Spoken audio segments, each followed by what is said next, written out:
이 생활 속에서 겪는 불편, 이런 문제를 해결하기 위해 우리는 민원을 접수하죠. 이 민원을 해결하는 과정에서 각자의 의견이나 조건이 성립되지 않아서 충돌하는 경우가 많습니다. 네, 그런데 오랜 시간 끌어온 집단 민원을 관계기관과 시민이 소통을 통해 해결한 사례가 있는데요. 자세한 내용 신국진 기자와 함께 알아보도록 하겠습니다. 안녕하십니까? 네, 안녕하세요. 네, 20년 가까이 사고가 잇따라서 굉장히 위험한 통학로를 공공기관 그리고 기업이 협력해서 이런 해결안을 도출해낸 사례가 있다면서요? 네, 충남 천안의 한 중학교 이야기입니다.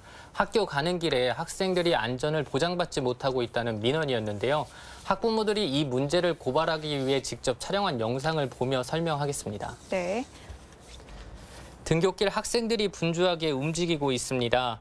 차량 통행이 많고 곳곳에 주차된 차량들 사이로 학생들이 위험하게 걷고 있습니다.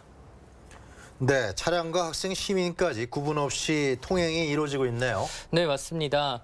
비가 내리는 다른 날인데요. 우산을 든 학생이 인도를 걷고 있습니다.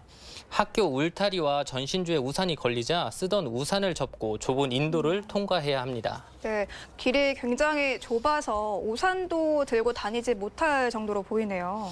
네, 인도가 너무 좁다 보니 학생들도 차도로 내려가 통행하면서 사고 위험성이 상당히 높아지게 됩니다.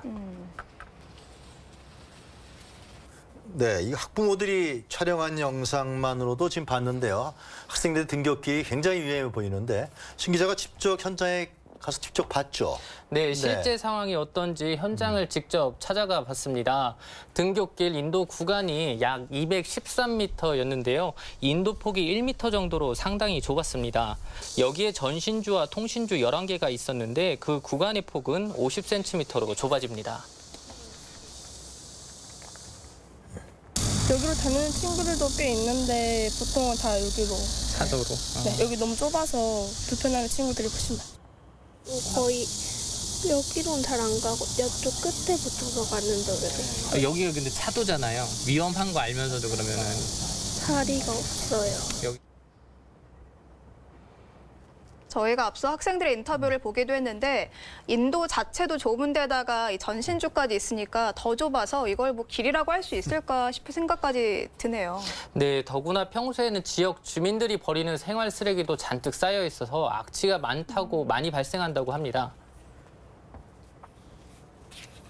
여기가 지금 이렇게 전봇대나 통신지 주위에 이런 식으로 생활 쓰레기들을 쌓아놓고 풀은 잡초적으로 지금 제거가 됐지만 잡초는 우거지고 그럼 아이들이 여기를 지나갈 수 있는 상황이 되느냐. 학부모들이 조사한 자료를 안 되는 거거든요. 학부모들이 조사한 자료를 보면 이 구간에서만 지난해 약 40건의 교통사고가 발생했습니다. 올해 상반기에도 11건의 교통사고가 발생해 학생들의 안전이 위협받고 있었습니다. 네, 그런데 저렇게 짧은 구간에서 40건의 교통사고가 발생했다는 거 아닙니까? 네. 근데 우리가 간단히 좀 생각해도 이 시간을 끌기보다 인도를 좀 넓히면 될 것 같은데 그게 잘 안 되나요? 네, 저 역시 취재하면서 그렇게 생각을 정말 많이 했습니다. 하지만 이 문제를 해결하기 위해서는 많은 기관들의 협력이 필요했었는데요. 네. 사업을 시행하기 위해서는 예산을 부담해야 하는 지자체, 토지를 부담해야 하는 교육청, 도로교통 문제를 해결해야 하는 경찰, 전신주와 통신주를 정리하는 기업 등 6개 기관의 의견을 모아야 합니다.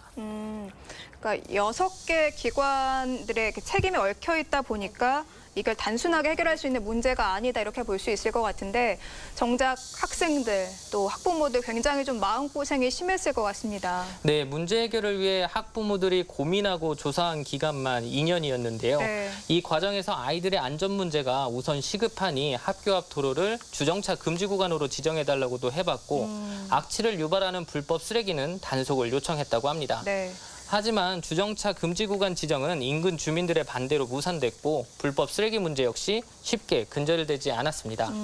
결국 고민 끝에 학부모들은 지난 4월 국민권익위원회 집단 민원을 제기했습니다. 네. 권익위도 학생들의 안전 문제가 시급하다고 판단해 수차례 현장 조사와 기관 의견을 수렴했다고 합니다. 일단 뭐 학부모님들하고 그 관계 기관들하고 여러 가지 분쟁이 있었고요.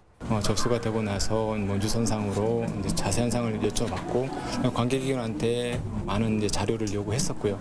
또 현장에 여기 와서 관계기관과 신청인들 또 모여서 또 회의도 하고요. 네, 저희가 앞서서 이 권익위 관계자의 설명까지 들어보긴 했는데 그 분쟁이란 단어 안에 얼마나 많은 갈등이 있었을까 생각이 드네요. 네, 맞습니다.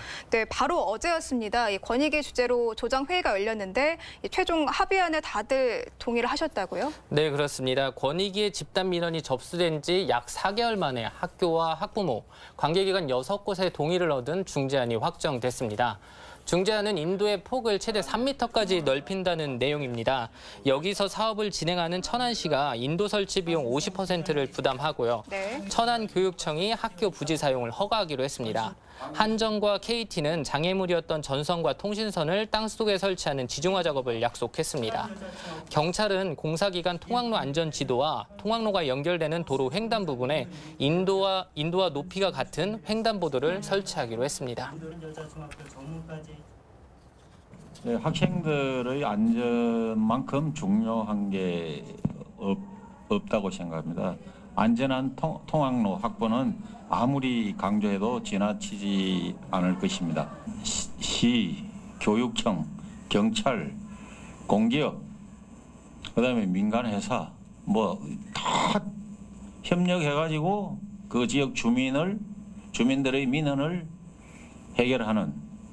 해결해주는, 다 적극적으로 협의해서 해결해주는 이런 하나의 모델이 되었고.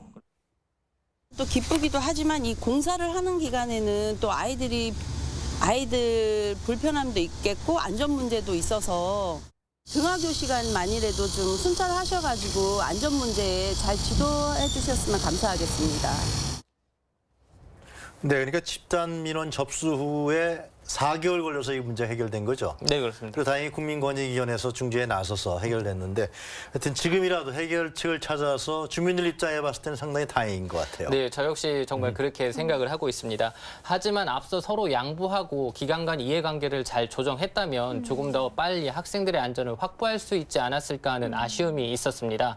더구나 이번 사례처럼 통학로 확보에 공공기관과 기업 등이 함께 협력한 건 처음이라고 하니 유사한 불편을 겪는 곳이 있다면 이번 민원 사례를 참고하면 좋을 것 같습니다. 네, 오늘 사례를 짚어보고 또 앞서 하신 말씀을 또 들어보니까 결국에는 갈등 해결에는 소통 그리고 협력이 제일 좋은 해결책이 아닐까 생각이 오늘 들었습니다. 네, 맞습니다. 네, 오늘 말씀 잘 들었습니다.